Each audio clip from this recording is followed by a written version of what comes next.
Earlsmead, Eastcote, Preston Road, Ruislip Hatchend.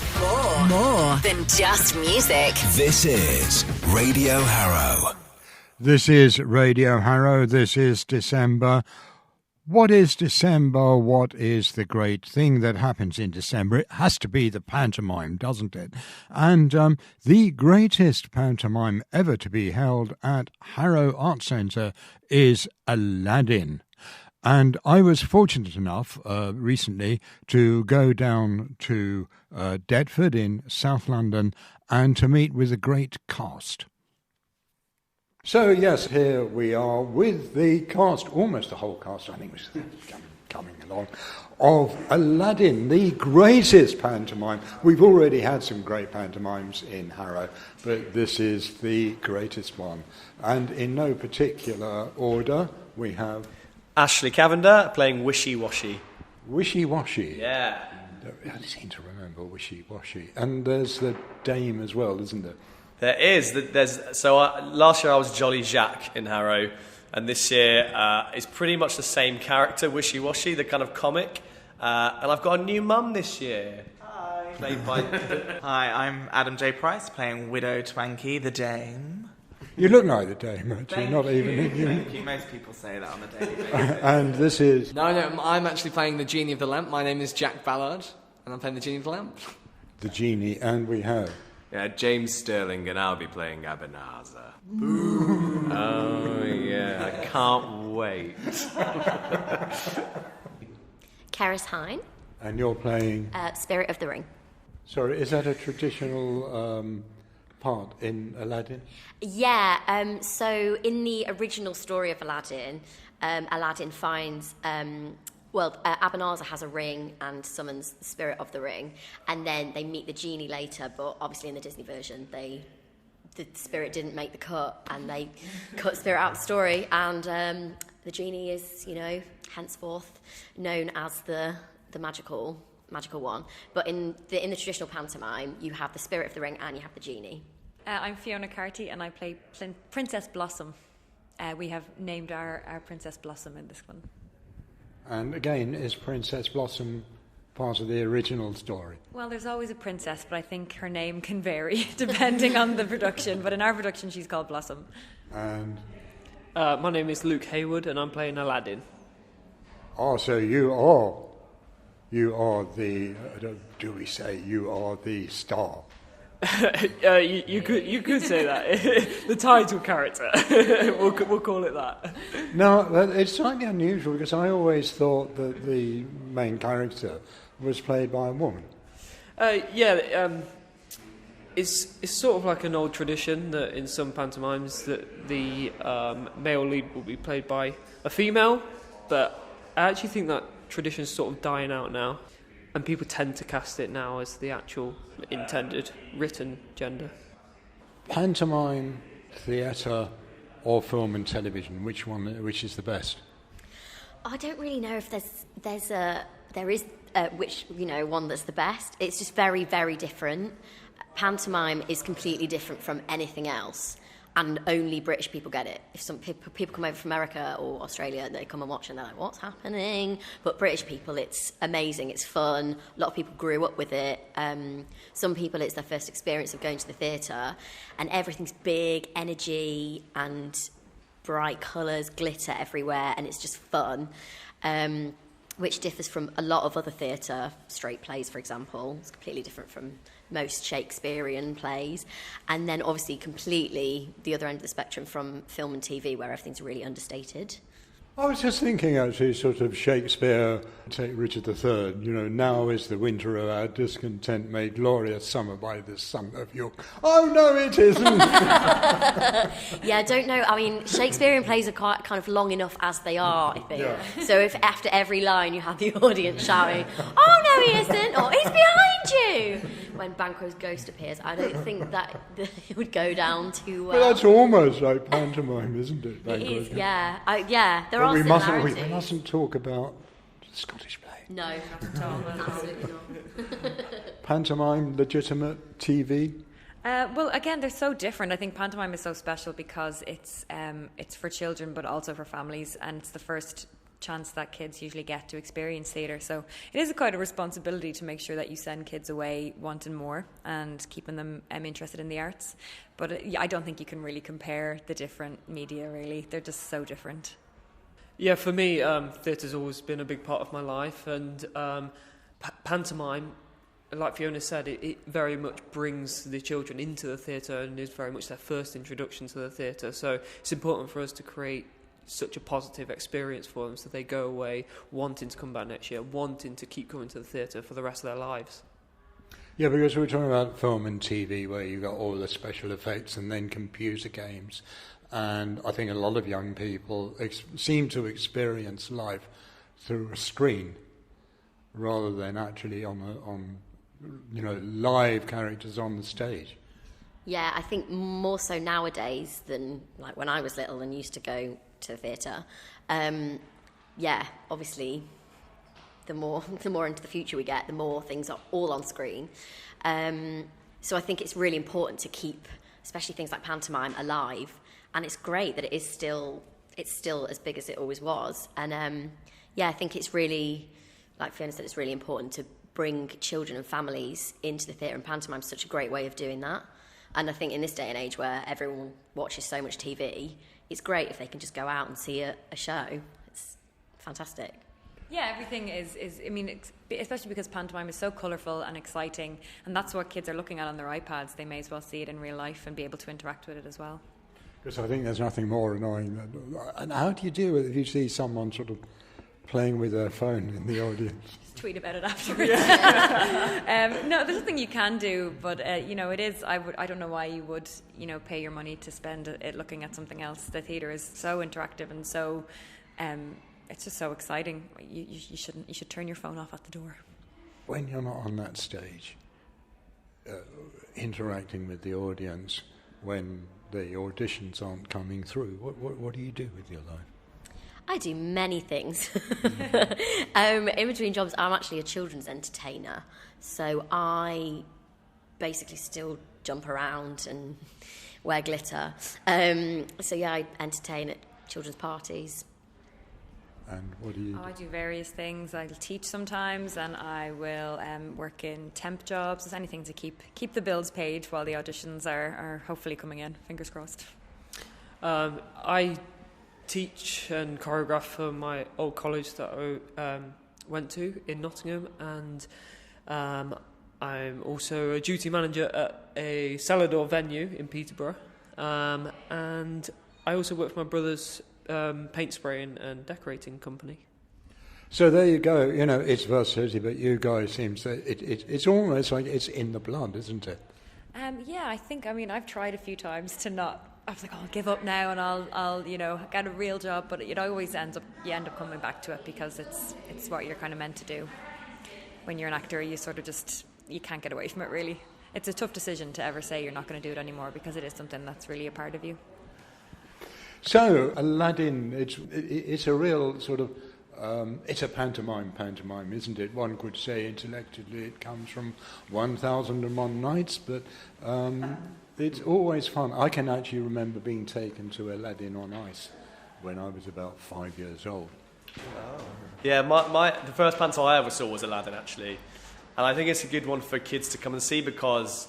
Obviously, you've got the Disney cartoon. They just did a Disney remake of the film, and not a lot of kids will know the actual story. So I think we're all quite pleased to bring the authentic pantomime tale of it to life. So are you actually sticking to the original story?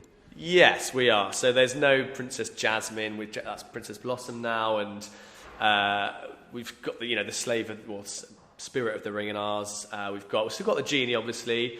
But characters like Abu's not in it, and things like that. But it should be a really good one. And no animals? No animals. No, we left that to Wizard of Oz this year. They've got the dog. Oh no, they haven't. I thought you wouldn't get that in this year, but you managed it. Well done. Acting, it's one of the hardest professions, isn't it? Yes, it is. You certainly don't do it for the money. If you don't have the passion, there's not much point. No. So I thought, because one thinks stars, live in mansions with swimming pools, but it's not really like that, is it? Well, not for us, it's not. I mean, I don't know about you. Oh, well, I don't know. The Dane lives quite an extravagant lifestyle of, no, nothing. Yeah, it's, I guess that heightened idea of what an actor is, you know, the whole fame, culture and celebrity, I think that's what people imagine it to be, but I think the true reality of it is just a bunch of people who are very passionate about their craft, putting on and telling stories that are important for people to listen to, really. And I think that's what really drives us to do it. So, yeah. Pantomime, legitimate theatre, or film and TV? Which is the best?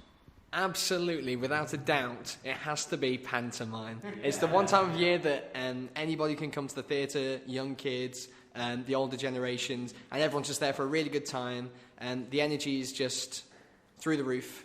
And, everyone's just there to have an absolutely amazing time and get excited for Christmas. For a lot of people, pantomime is an introduction to theatre, I feel, because it really introduces their kids to theatre and what it's like to see a live performance. So it's really wonderful. Not just kids, though. Some adults experience theatre for the first time through pantomime. Genuinely, husbands that have been dragged along by their partners that didn't want to go and see it in the first place, but then walk away going, actually, that was a good laugh, and I'd like to see something else. Yeah. And a few months later, let's go see a musical. Let's go see a play. It kind of builds on that, really, doesn't it? But I think it's one of those art forms that truly is for everyone. I know that's a very cliche thing to say, but pantomime is very much for everyone, and anyone can get an experience out of it, which I think is what makes it a great thing to do.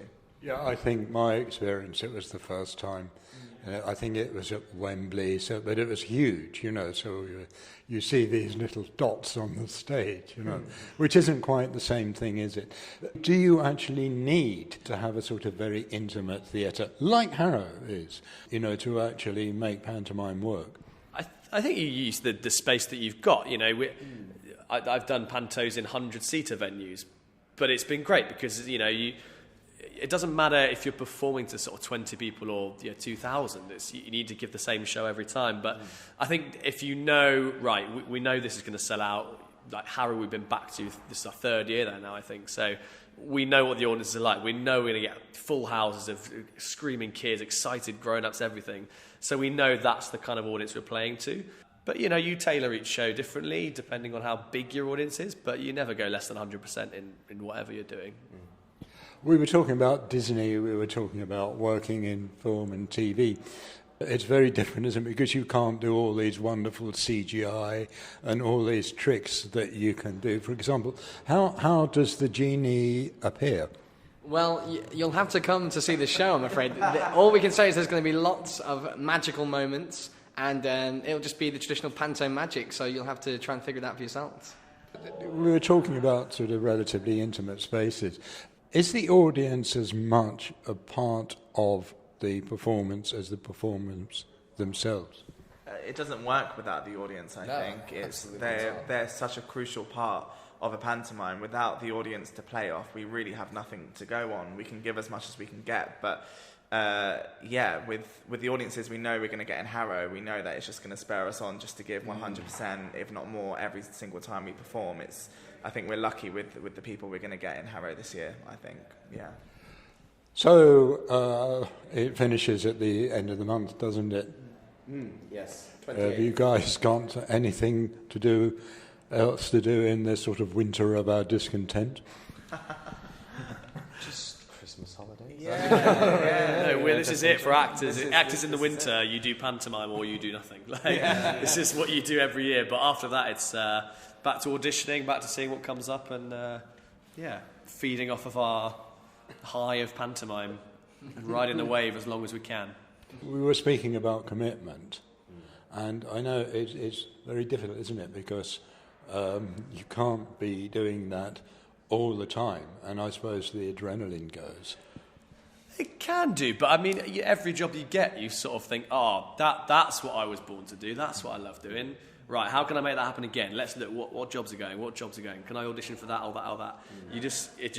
It fuels you. It's like if you're hungry, panto is like having a big Christmas dinner. You're like, let's get some more of that food. Let's do that.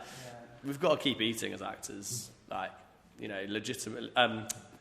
Figuratively and also, that's what I mean. Yeah, literally and artistically. That's what I'm trying to say. Yeah, we got there in the end.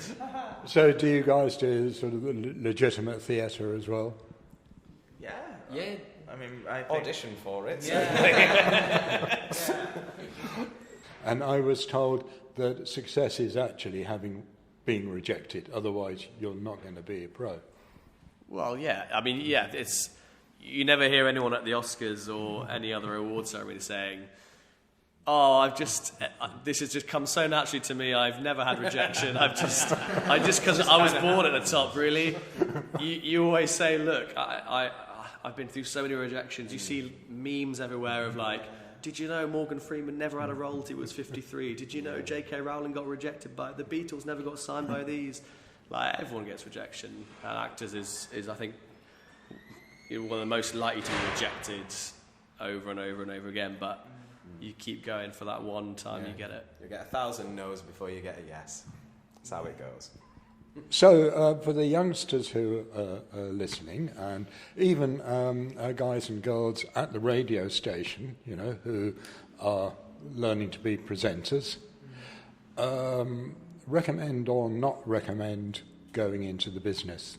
Do you love it? If you do, do it. Otherwise, what's the point?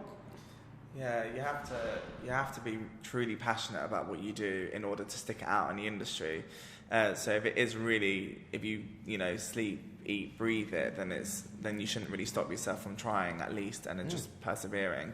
Because I don't think any of us get anywhere without perseverance. All of us have had to work really hard our whole lives from a very young age to get to the point that we are now. We haven't, none of us have peaked, but there's still. I don't think there ever is a peak. You just keep going and going and going until that's it, really. Yeah. And peaking can mean stardom, but what is stardom? Gosh. You tell us, Wishy. Well, I'm glad you come for me, the poster boy of Aladdin. No, you've peaked when you're on the front cover of the poster, as Aladdin is. You are too. I'm not even on the poster, so I'm far from you're the only one that's not peaked. Bad luck, James. There's no peak to acting, really, in terms of, acclaim or awards and stuff, unless you've won an Oscar, I guess. But that's not why we do it. We're not doing it to be the best. We're doing it, especially in Panto, to inspire kids to give some entertainment. And it's a bleak world at the minute in some places. It's really, really, really bleak. So to bring a little bit of joy, especially around Christmas, is why we do it. So that's a peak for me. Better than working in an office, probably. Yeah, better than working in office. Well, some people love working in an office. If that's your thing. That's your thing. Just not for us. Not for us. No. My bum goes numb. So, for you folks listening up in the wards or at home, just to remind you, Aladdin, it's at Harrow Arts Centre in Hatch End, and you can buy tickets online by going to harrowart.com/pantomime. Tickets are an incredibly good value, £15, and there are even group discounts. I think it's £5 for youngsters, not sure, or £60 for the family. And once again, guys, thank you very much for joining me here in South London, in sunny Deptford, and we really look forward to seeing you at Hatch End later in the month. Thank you very much. See you there. So there you go then. Aladdin, as I said, at Harrow Arts Centre. They're down in Hatch End. Very easy parking, by the way. And the dates then, just to remind you again, Saturday the 14th to Saturday the 28th of December. Tickets start at £15 with some very generous group discounts for the whole family. And so why not take the family? I mean, it is children, it is family, it is fun, isn't it? And you can book your tickets harrowarts.com. That's www.harrowarts, all one word, .com. Or you can call the box office. It's 020 3773 7161. So as I said, treat yourself, treat the family. This is Brian Rose. You've been listening to Radio Harrow. Radio Harrow.